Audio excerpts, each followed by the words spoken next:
ವೃಷಭ ರಾಶಿ. ಗುರು ಸಂಚಾರ 2025 ಜಾತಕ ಪರಿಣಾಮ ಮತ್ತು ಪರಿಹಾರಗಳು. ಗುರುವನ್ನು ಬೃಹಸ್ಪತಿ ಅಥವಾ ದೇವಗುರು ಎಂದು ಕರೆಯಲಾಗುತ್ತದೆ.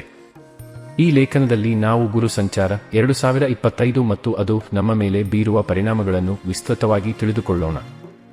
ವೈದಿಕ ಜ್ಯೋತಿಷ್ಯದಲ್ಲಿ ಇದನ್ನು ಅತ್ಯಂತ ಅನುಕೂಲಕರ ಗ್ರಹವೆಂದು ಪರಿಗಣಿಸಲಾಗಿದೆ. ಗುರುವು ದೃಷ್ಟಿ ಹಾಯಿಸುವ ತನ್ನ 5ನೇ, 7ನೇ ಮತ್ತು 9ನೇ ಮನೆಯಲ್ಲಿ ಅಮೃತದಂತಹ ಫಲಿತಾಂಶಗಳು ಬರುತ್ತವೆ. ಗುರುವು ಕಳೆದ ವರ್ಷದಿಂದ ಶುಕ್ರನಿಂದ ನಿಯಂತ್ರಿಸಲ್ಪಡುವ ವೃಷಭ ರಾಶಿಯಲ್ಲಿ ಸಂಕ್ರಮಣವಾಗುತ್ತಿದೆ ಮತ್ತು ಮೇ 15, 2025 ರಂದು 2:15 ಅದು ವೃಷಭ ರಾಶಿಯಿಂದ ನಿರ್ಗಮಿಸುತ್ತದೆ ಮತ್ತು ಬುಧದ ಆಳ್ವಿಕೆಯಲ್ಲಿರುವ ಮಿಥುನವನ್ನು ಪ್ರವೇಶಿಸುತ್ತದೆ. ಈ ಸಮಯದಲ್ಲಿ ಗುರುವು ಮಿಥುನ ರಾಶಿಯಲ್ಲಿ ಸಂಚರಿಸುವಾಗ ಅದು ಜೂನ್ 9, 2025 ರಂದು ಸಂಜೆ 4:12 ತನ್ನ ಅಸ್ತಂಗತ ಸ್ಥಿತಿಯನ್ನು ಪ್ರವೇಶಿಸುತ್ತದೆ. ಇದನ್ನು ಗುರು ನಕ್ಷತ್ರ ಅಸ್ತಂಗತ ಎಂದು ಕರೆಯಲಾಗುತ್ತದೆ ಮತ್ತು ಇದು ಜುಲೈ 9, 2025 ರಂದು ರಾತ್ರಿ 10:50 ಉದಯಿಸುತ್ತದೆ. ಇದನ್ನು ತಾರಾ ಉದಯ ಎಂದು ಕರೆಯಲಾಗುತ್ತದೆ. ಗುರು ಅಸ್ತಂಗತ ಹಂತವನ್ನು ಮಂಗಳಕರವೆಂದು ಪರಿಗಣಿಸಲಾಗುವುದಿಲ್ಲ ಮತ್ತು ಈ ಅವಧಿಯಲ್ಲಿ ಯಾವುದೇ ಶುಭ ಕಾರ್ಯವನ್ನು ಮಾಡುವುದನ್ನು ನಿಷೇಧಿಸಲಾಗಿದೆ, ಏಕೆಂದರೆ ಗುರುವು ಎಲ್ಲಾ ಶುಭ ಕಾರ್ಯಗಳನ್ನು ಮಾಡುವನು. ಗುರು ಅಸ್ತಂಗತವಾದಾಗ ಮದುವೆಯಂತಹ ಶುಭ ಕಾರ್ಯಗಳು ನಿಷಿದ್ಧವಾಗುತ್ತವೆ. ಬನ್ನಿ ಈಗ ಗುರು ಬದಲಾವಣೆಯಿಂದ ವೃಷಭ ರಾಶಿಯ ಫಲ ಹೇಗಿದೆ ಎಂದು ತಿಳಿಯೋಣ. ಗುರುವನ್ನು ವೃಷಭ ರಾಶಿಯಲ್ಲಿ 8ನೇ ಮತ್ತು 11ನೇ ಮನೆಗಳ ಅಧಿಪತಿ ಎಂದು ಪರಿಗಣಿಸಲಾಗುತ್ತದೆ ಮತ್ತು ಮಿಥುನ ರಾಶಿಯಲ್ಲಿ ಗುರು ಸಂಕ್ರಮಣದಿಂದಾಗಿ ಅದು ನಿಮ್ಮ ರಾಶಿಚಕ್ರದ 2ನೇ ಮನೆಗೆ ಪ್ರವೇಶಿಸುತ್ತದೆ.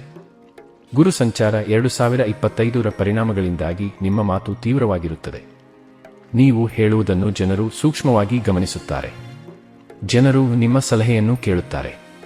ಕುಟುಂಬ ಜೀವನದಲ್ಲಿ ಸಂತೋಷ ಮತ್ತು ಸಂತೃಪ್ತಿ ಇರುತ್ತದೆ, ಆದರೂ ಹಣವನ್ನು ಉಳಿಸುವಲ್ಲಿ ಸ್ವಲ್ಪ ತೊಂದರೆಗಳಿರಬಹುದು. ಆದಾಗ್ಯೂ ನಿಮ್ಮ ಗಳಿಕೆಯ ಒಂದು ಭಾಗವನ್ನು ನೀವು ಉಳಿಸಬಹುದು. ಗುರುವಿನ ಅಂಶವು ನಂತರ 6ನೇ, 8ನೇ ಮತ್ತು 10ನೇ ಮನೆಗಳಿಗೆ ಸ್ಥಳಾಂತರಗೊಳ್ಳುತ್ತದೆ. ಇದು ಪೂರ್ವಜರ ವ್ಯವಹಾರದಲ್ಲಿ ಅಭಿವೃದ್ಧಿಯನ್ನು ಸೂಚಿಸುತ್ತದೆ. ನಿಮ್ಮ ಕುಟುಂಬದೊಂದಿಗೆ ನೀವು ವ್ಯಾಪಾರ ಮಾಡಿದರೆ ಗಮನಾರ್ಹ ಬೆಳವಣಿಗೆಯನ್ನು ಮಾಡಲು ನಿಮಗೆ ಅವಕಾಶವಿದೆ. ಉದ್ಯೋಗದಲ್ಲಿರುವ ಜನರು ದೊಡ್ಡ ಹಣವನ್ನು ಗಳಿಸುವ ಅವಕಾಶವನ್ನು ಹೊಂದಿರುತ್ತಾರೆ. ನೀವು ಧಾರ್ಮಿಕ ಚಟುವಟಿಕೆಗಳಲ್ಲಿ ತೊಡಗುತ್ತೀರಿ. ನಿಮ್ಮ ಅತ್ತೆ ಮನೆಯವರೊಂದಿಗಿನ ನಿಮ್ಮ ಸಂಬಂಧಗಳು ಸುಧಾರಿಸುತ್ತವೆ ಮತ್ತು ನೀವು ಅವರಿಂದ ಹಣದ ಪ್ರಯೋಜನಗಳು ಮತ್ತು ಇತರ ರೀತಿಯ ಸಹಾಯವನ್ನು ಪಡೆಯಬಹುದು. ನಿಮ್ಮ ವಿರೋಧಿಗಳಿಂದ ನೀವು ಯಾವುದೇ ಸಮಸ್ಯೆಗಳನ್ನು ಎದುರಿಸುವುದಿಲ್ಲ. ಅಕ್ಟೋಬರ್ನಲ್ಲಿ ಕರ್ಕ ರಾಶಿಯಲ್ಲಿ ಗುರುವಿನ ಸಂಚಾರವು ನಿಮ್ಮ 3ನೇ ಮನೆಯ ಮೇಲೆ ಪರಿಣಾಮ ಬೀರುತ್ತದೆ. ಧಾರ್ಮಿಕ ಪ್ರಯಾಣಗಳಿಗೆ ಅವಕಾಶಗಳನ್ನು ಸೃಷ್ಟಿಸುತ್ತದೆ ಮತ್ತು ಕುಟುಂಬ ಸದಸ್ಯರಿಂದ ಬೆಂಬಲ ಮತ್ತು ಪ್ರೀತಿಯನ್ನು ನೀಡುತ್ತದೆ. ಕೆಲಸದಲ್ಲಿ ಪರಿಸ್ಥಿತಿಯು ಉತ್ತಮವಾಗಿರುತ್ತದೆ.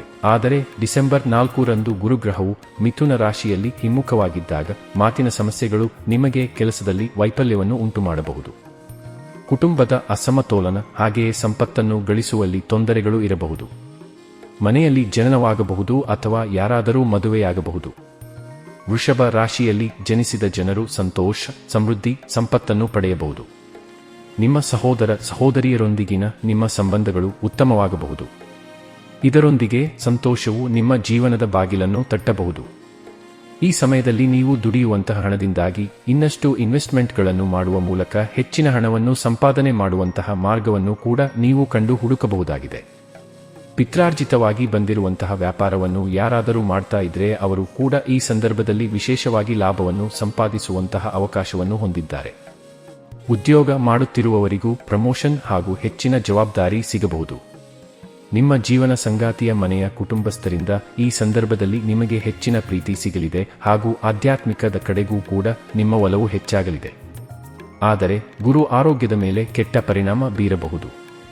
ಆದ್ದರಿಂದ ನೀವು ಸ್ವಲ್ಪ ಜಾಗರೂಕರಾಗಿದ್ದರೆ ಉತ್ತಮ. ವರ್ಷದ ಮಧ್ಯದಲ್ಲಿ ಭೂಮಿಗೆ ಸಂಬಂಧಿಸಿದ ವಿಷಯಗಳಲ್ಲಿ ಪ್ರಯೋಜನವಾಗಲಿದೆ ಮತ್ತು ಹೂಡಿಕೆ ಮಾಡಿದರೂ ಪ್ರಯೋಜನವಾಗಲಿದೆ.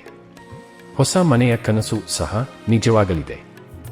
ಯಾರೋ ಪಾಲುದಾರನ ನಿಮ್ಮ ಜೀವನದಲ್ಲಿ ಬರುವುದರಿಂದ ನಿಮ್ಮ ಒಂಟಿತನ ದೂರವಾಗುತ್ತದೆ ಮತ್ತು ವೈವಾಹಿಕ ಜೀವನದಲ್ಲಿ ಸಂತೋಷದ ಹೆಚ್ಚಳವಾಗುತ್ತದೆ.